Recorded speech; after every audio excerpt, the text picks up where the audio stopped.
वही प्रशासन जो है हद दर्जा के बदमाशी पर उतर आया है। अब बताइए कि मांग बहुत छोटा है। मांग तो है कि भाई गरीबों को गरीबी का प्रमाण पत्र दो। मांग है कि गरीबों को जो आपने वादा किया सरकार ने 3 डिसमिल चाहे 5 डिसमिल जो कहा है वो ज़मीन दो, पक्का मकान दो। ये सब मांग है। और मांग है कि महिलाओं को महिला सम्मान योजना के तहत 3 हज़ार रुपया दो। इन सारे मांगों को लेकर के पूरे बिहार में आज धरना प्रदर्शन का कार्यक्रम था, हल्ला बोल कार्यक्रम था। आज जब मैरवा ब्लॉक पर लोग धरना की सूचना देने गए तो सीओ साहब ने फेंक दिया और आए तो हम लोग से साथी लोगों से पूछने भी नहीं गए कि मैंने आपका क्या मांग है, हमसे क्या हो सकता है। एक जनप्रतिनिधि या एक रिकॉग्नाइज पार्टी के कार्यकर्ता आपके यहाँ जनता को लेकर के हजारों की संख्या में पहुँच रहे हैं उनके सवालों पर, और आप जो है पूछने की भी ज़रूरत नहीं समझते हैं। तब तो हमको भी मजबूरी में इस कार्यक्रम में शामिल होना ही पड़ा। और हम लोग सब लोग, हमारे पार्टी के डिस्ट्रिक्ट सेक्रेटरी हैं, सारे नेता हैं, ब्लॉक सेक्रेटरी हैं, युवा नेता हैं, टाउन के लोग हैं, सब लोग हम लोग बैठे हुए हैं और हम देखते हैं कि ये सरकार कितना संवेदनहीन है। कल तक इसका संवेदनहीनता के पता और चलेगा। हम पूरे जनता के बीच इसका भंडाफोड़ करेंगे कि सरकार कैसे निकम्मी है। जनता की समस्याओं को समाधान करने के बजाय जनता के बात भी सुनने के लिए, नेताओं की बात सुनने के लिए, जनप्रतिनिधियों को बात सुनने के लिए ये सरकार के अधिकारी तैयार नहीं हैं। तो ये देश के लिए, प्रदेश के लिए बहुत शर्मनाक है और ऐसी सरकार के बारे में बिहार की जनता विचार करे, आने वाले समय में सोचे। और हम तो कहेंगे कि ऐसी सरकार को, ऐसे प्रशासन को एक बार शिकस्त दे। लोगों में चर्चा का विषय है कि कल आप लोग जो है प्रखंड कार्यालय का ताला भी मारने वाले हैं। जो परिस्थिति बनेगी उस दिशा में लड़ाई बढ़ेगी। अब अगर प्रशासन आ करके सम्मानजनक तरीके से बातचीत करके और जो सीओ का कारनामा है उस पर कार्रवाई करने और अपने करतूतों से बाज आने के लिए वो अपनी गलती स्वीकार कर लेगा, तो हमारा कोई मकसद ये नहीं है कि हम लोगों को परेशान करें। हमारा मकसद भी नहीं है कि सरकारी कार्य को रोकें, ऐसा कुछ मकसद नहीं है। हम लोग शांतिपूर्ण तरीक़ा से, ये पब्लिक प्लेस है, जनता के लिए है, यहाँ हम लोग बैठे हुए हैं और जैसी परिस्थिति बनेगी, अब कोई तालाबंदी इसका उपाय नहीं है। हम तो समस्या के समाधान चाहते हैं, लेकिन अगर समाधान नहीं होगा तो लड़ाई की जनता का जहाँ तक जाएगी, प्रतिनिधि होने के नाते उसके साथ खड़ा होना हमारी मजबूरी होगी। देखा जा रहा है कि हमारे यहाँ पहली बार जो है कोई विधायक जो है रात को धरना पे बैठा हुआ है, इस पर क्या कहेंगे? आप देख लीजिए कि ये सरकार कितना जनता के विरोधी हो चुकी है। पूरे बिहार के अंदर हम लोग देख रहे हैं कि जहाँ कहीं भी जनता प्रतिरोध कर रही है, सरकार दमन पर उतर जा रही है। जनता के बात अधिकारी सुनने के लिए तैयार नहीं है। यहाँ खारिज दाखिल होता है तो उसमें पैसा ले दीजिए।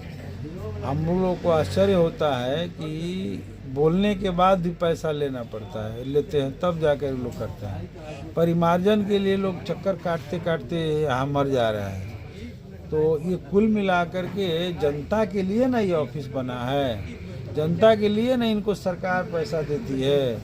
ये लोग जनता के सेवक के रूप में नहीं यहाँ काम कर रहे हैं, ये जनता के मालिक बन जाएंगे।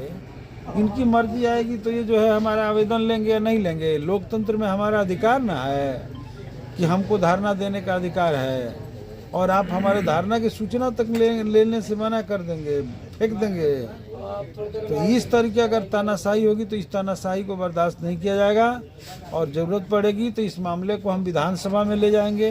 28 तारीख को दिशा की बैठक है, उसमें भी चलेगा और पूछेंगे हम डीएम से, और पूरे प्रशासन, हमारे प्रभारी मंत्री भी रहेंगे, सब लोगों से हम लोग पूछेंगे कि इसका जवाब दें कि इस तरह का सीओ का मनमानी कैसे चलेगा। मैदनिया गांव में लड़ाई करवा रहे हैं, इमलौली गांव में लड़ाई करवा रहे हैं। हमारे यहाँ करजनिया का एक लड़का आया तो कह रहा है, धमकी दे रहे हैं कि आप ज़्यादा इधर उधर करोगे तो तुम्हारे जमाबंदी रद्द कर देंगे और सबको उजाड़ के फेंक देंगे। तो सबको ही उजाड़ने के लिए आए हैं। इसलिए अब मजबूरी है कि हम सब लोग बैठे हैं। रात में चलेगा, दिन में कल चलेगा, जब तक प्रशासन से ऊपर से कोई आएगा नहीं या अपना गलती को लोग मानेगा नहीं, तब तक अब हम बैठे रहेंगे। क्या इस धरना के माध्यम से लोगों को संदेश देना चाहेंगे आप? हम पूरे मैरवा के लोगों से कहना चाहते हैं कि जहाँ तक हमारी बात पहुँच रही है, कल सारे लोग अपने घर से निकल करके प्रशासन के इस मनमानीपन के खिलाफ, सीओ के इस तानाशाहीपूर्ण कार्रवाई के खिलाफ अपने काम के लिए हजारों की संख्या में प्रखंड मुख्यालय पहुँचें। और ये भी हम कहेंगे कि अधिकारी लोग भी पहुँचें, जनता के प्रश्न को सुनें और उसका समाधान करें। ये हम लोग को पार्टी के भाकपा माले के आज 1 दिवसीय धरना था। धरना के माध्यम से हम लोग को सीओ साहब के ज्ञापन देना था। सीओ साहब अभी तक हम लोग को दर्शन भी नहीं दिए। तमाम हमारे पार्टी के नेतागण, विधायक जी, तमाम कार्यकर्ता भी इस टाइम रात में लोग ठहरे हैं। धरना के माध्यम से कल भी धरना चलेगा, ज़्यादा से ज़्यादा लोग भी आएंगे यहाँ। सीओ साहब के खिलाफ जो भी कार्य यहाँ हो रहा है, मनमाने तरीका से हो रहा है, उसी के खिलाफ में आज ये धरना के आह्वान किया गया है। हम लोग रात में यहाँ ठहरे भी हैं और जो भी लोग आए कल भी देखा जाएगा सीओ साहब से। क्या आप लोग का आगे का प्रोग्राम है? कल भी इसी तरह आप लोग का धरना रहेगा रात भर? आगे का भी प्रोग्राम ऐसे ही चले जाए। जब तक सीओ साहब यहाँ आके वार्ता नहीं करेंगे तब तक प्रोग्राम चलता रहेगा। जो भी हम लोग को मांग है नहीं सुनेंगे तो आगे भी जाके यहाँ होगा, जिला में भी होगा। अपना परिचय बता दीजिए। शंकर कुशवाहा भाकपा माले नेता। तो ये जो आज रात में बैठे हुए हैं मैरवा ब्लॉक पर, तो कहा जाए तो इस सरकार की विफलता का नमूना है। सीओ का तानाशाही का ये रूप है कि हम लोग बैठे हुए हैं। एक सीओ जो कि अगर कोई आते हैं यहाँ पर, कोई भी किसी भी पार्टी के नेता अगर धरना देना चाह रहे हैं, उसको ये लेके फेंक देते हैं। ये क्या है? ये एक सबसे बड़ा तानाशाह के रूप में है। जब जी चाहे किसी को ऊपर मार देना, पीट देना, गाली गलौज करना, ये कहीं से सीओ, बीडीओ और किसी भी थाना का ये कर्तव्य नहीं है, ये कोई बात नहीं है। तो एक देखा जा रहा है कि सुशासन के लिए कहने के लिए डबल इंजन की सरकार है, और ये डबल इंजन की सरकार और सुशासन की सरकार की बात कह रहे हैं नीतीश जी। और नीतीश जी की आने की तैयारी बड़ी ज़ोरों शोरों से हो रही है सीमान में। और एक तरफ हम लोग भाकपा माले के लोग इस कड़कती ठंड में ब्लॉक पे बैठने के लिए मजबूर हैं, क्योंकि ये सीओ किसी की बात सुनने के लिए तैयार नहीं है। सीओ कभी भी, चाहे कोई भी जनप्रतिनिधि आते हैं किसी भी अधिकारी से मिलने के लिए, तो समस्याओं को लेके आते हैं, पर ये समस्याओं को सुनने की जगह, उनकी बातों को सुनने की जगह तानाशाह रूप अगर अपनाता है, तो ये तानाशाही भाकपा माला कभी भी बर्दाश्त नहीं किया है और नहीं करेगा।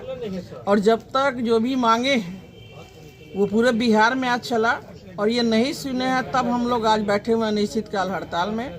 अनिश्चितकाल यहाँ धरना पे रात और दिन चलेगा। इसलिए नहीं सुनते हैं सीओ, तो सीओ को यहाँ से हर हाल में जाना होगा। यहाँ हम लोग की सीवान में इनका कोई जगह नहीं है। ये सीवान की धरती संघर्षों की धरती है। यहाँ लगातार लोग संघर्ष करते हैं भाकपा माले। इसलिए जनता की समस्याओं को जब तक हल नहीं होता है, सीओ माफ़ी नहीं मांगते हैं। अगर नहीं आते हैं तो सीओ को यहाँ से जाना भी होगा। इसके लिए हम लोग आज बैठने के लिए ठंड के महीने में मजबूर हैं। 2024 का अंतिम चरण चल रहा है साल, और 2025 में हम लोग प्रवेश करने वाले हैं। तो निश्चित तौर पर विगत वर्षों के कमी कमजोरी और आने वाले वर्षों के बारे में समझने सोचने की एक मौका है। पूरे बिहार में राज्य स्तरीय कार्यक्रम था हम लोगों का। हर जगह हर सीओ बीडीओ आकर के अपना मांग पत्र ले लिया, जो भी वार्ता था वो किया। लेकिन यहाँ मैरवा का जो सीओ है, बीडीओ है, दिन भर हमारे साथी लोग बैठे रहे, लेकिन कोई सुनवाई नहीं किया। यहाँ तक कि सूचना देने के लिए लोग गए थे तो उसको फेंक दिया। एसडीओ से जाकर के परमिशन हम लिए। हमारे पार्टी के तरफ से, पार्टी के जन संगठन खेत मजदूर सभा है, जो बुनियादी सवाल है, पक्का मकान का मामला है, ज़मीन का मामला है, स्मार्ट मीटर का मामला है, गरीबों को 2 लाख रुपया देने का मामला है, सरकार का घोषणा है। हम उसी को लागू करवाने के लिए बैठे हुए हैं। हम लोगों का कहना है कि यदि सीओ और बीडीओ संतोषजनक वार्ता नहीं करेगा, सीओ के कार्रवाई पर मनमानी पर रोक नहीं लगेगा, तो हम लोग अनिश्चित काल के लिए बैठे हुए हैं और बैठे रहेंगे जब तक हम लोगों का सवाल, हम लोगों का समस्या, हम लोगों का बात नहीं सुनता है। हम समझते हैं कि पूरे बिहार से, पूरे सिवान से, कई जगह से फ़ोन आ रहा है इस सीओ के और वीडियो के मनमानी के खिलाफ में। यह आंदोलन और तीखा होगा और तेज होगा, और कौन सा रूप ले लेगा ये भविष्य की बात है। इसलिए आज रात में हम लोग डटे हुए हैं, कल फिर और लोग आ रहे हैं, रात में भी लोग आएंगे और अनिश्चितकाल ये चलेगा। धरना के माध्यम से हम चाहेंगे कि जो हम लोगों का मांग है, सीओ वीडियो हो या वरीय पदाधिकारी हो, आएँ, वार्ता करें और उसका समाधान करें।